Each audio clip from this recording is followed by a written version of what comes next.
Hello, food at ഹോമിൻ്റെ മറ്റൊരു പുതിയ വീഡിയോയിലേക്ക് എല്ലാവർക്കും സ്വാഗതം. ഇന്ന് നമ്മൾ ഉണ്ടാക്കാൻ പോകുന്ന റെസിപ്പി അടിപൊളി ടേസ്റ്റിയായ കോളിഫ്ലവർ ഫ്രൈ ആണ്. ഇഷ്ടപ്പെടുവാണെങ്കിൽ എല്ലാവരും ഒന്ന് ട്രൈ ചെയ്ത് നോക്കണേ.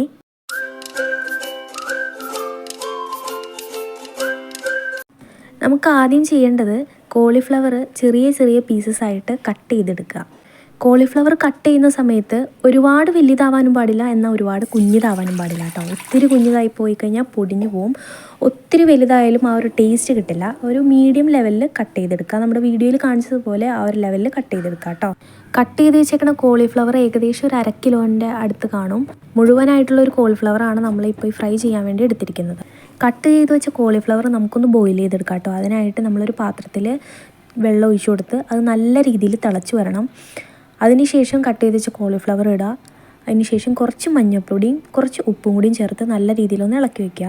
നല്ലോണം ബോയിൽ ചെയ്ത് വരുമ്പോൾ ഫ്ലെയിം ഒന്ന് ഓഫാക്കുക. വേവിച്ച് വെച്ച കോളിഫ്ലവർ നമുക്കൊന്ന് ചൂടാറാൻ വേണ്ടി മാറ്റി വയ്ക്കാം. ഈ ഒരു സമയത്ത് നമുക്കൊരു ബാറ്റർ തയ്യാറാക്കി എടുക്കണം. അതിനായിട്ടൊരു പാത്രത്തിലേക്ക് 3 table spoon Kashmiri chilli powder.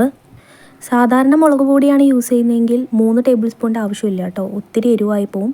Kashmiri chilli powder ആയതുകൊണ്ടാണ് നമ്മളിവിടെ 3 ടേബിൾ സ്പൂൺ എടുത്തിരിക്കുന്നത്. 1 ടേബിൾ സ്പൂൺ ഇഞ്ചി വെളുത്തുള്ളി ചതച്ചത് ചേർക്കാം. 1/2 ടീസ്പൂൺ കുരുമുളക് പൊടി, 1 ടീസ്പൂൺ മല്ലിപ്പൊടി, 1/4 ടീസ്പൂൺ മഞ്ഞൾപ്പൊടി, 1 table spoon chicken masala, 1 table spoon നാരങ്ങ നീര്, 3 table spoon tomato ketchup, 1 teaspoon soya sauce. ഇതെല്ലാം ചേർത്ത് നല്ല രീതിയിലൊന്ന് മിക്സ് ആക്കി എടുക്കാം കേട്ടോ. ഇതിന് ശേഷം ഇതിലേക്ക് 1 കപ്പ് കോൺഫ്ലോർ ഇട്ട് കൊടുക്കാം. 1 കപ്പ് കോൺഫ്ലോർ ഇല്ലെങ്കിൽ 1/2 കപ്പ് കോൺഫ്ലോറും 1/2 കപ്പ് അരിപ്പൊടി ആയാലും ചേർക്കാം കേട്ടോ. ഇതെല്ലാം ചേർത്തതിന് ശേഷം ആവശ്യമുള്ള വെള്ളം ഒഴിച്ച് നല്ല രീതിയിൽ മിക്സ് ആക്കി എടുക്കാം. ഈ ഒരു ബാറ്ററിലേക്ക് നമ്മൾ വേവിച്ച് വെച്ച കോളിഫ്ലവർ ചേർത്ത് മിക്സ് ആക്കി വെക്കാം. മിക്സിങ്ങിന് ശേഷം അപ്പോൾ തന്നെ എണ്ണയിലിട്ട് വറുക്കാം, ഇല്ലെങ്കിൽ റെസ്റ്റ് ചെയ്യാൻ വെക്കാം.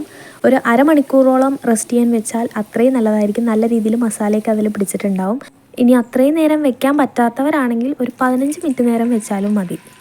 നമ്മളിവിടെ ഒരു 1/2 മണിക്കൂറോളം റെസ്റ്റ് ചെയ്യാൻ വെച്ചിട്ടാണ് കേട്ടോ വറുത്ത് കോരി എടുക്കുന്നത്. ഇനി നമുക്ക് ഒരു പാൻ എടുത്ത് അതിലേക്ക് സൺഫ്ലവർ ഓയിലാണ് ചേർക്കുന്നത്.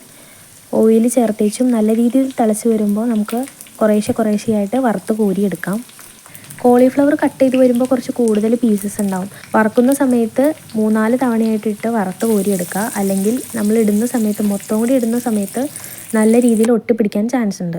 ലാസ്റ്റത്തെ റൗണ്ട് വറുത്ത് കോരുന്നതിന് തൊട്ട് മുമ്പ് ഒരു 3-4 പച്ചമുളകും 3-4 തണ്ട് കറിവേപ്പിലയും കൂടിയും ചേർത്ത് കഴിഞ്ഞാൽ നല്ല ഫ്ലേവർ കിട്ടും. കോളിഫ്ലവർ ഫ്രൈ ഇവിടെ റെഡി ആയിട്ടുണ്ട്. ഇഷ്ടപ്പെടുവാണെങ്കിൽ എല്ലാവരും ട്രൈ ചെയ്ത് നോക്കണേ.